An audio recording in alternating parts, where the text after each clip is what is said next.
Sadoshka taxallusi bilan tanilgan bloger ajrashdimi yoki ajrashish arafasidami degan savollar keskin muhokamalarga sabab bo'lmoqda.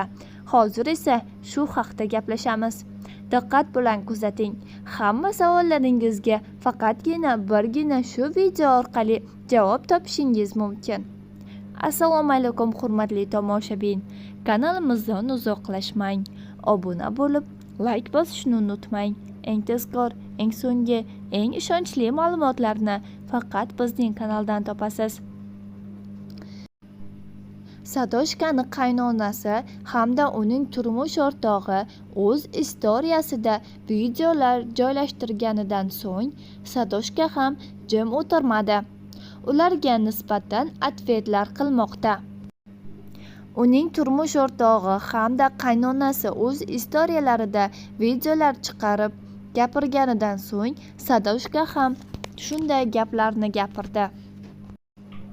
Sadoshka hali hanuz yashashdan umid qilmoqda. Hammasi o'z iziga tushib ketadi. Hammasi yaxshi bo'ladi deydi bloger Sadoshka. Hammasi o'z iziga tushib ketishini biz ham xohlaymiz hamda shu kommentariyalarda duo qilib qolamiz.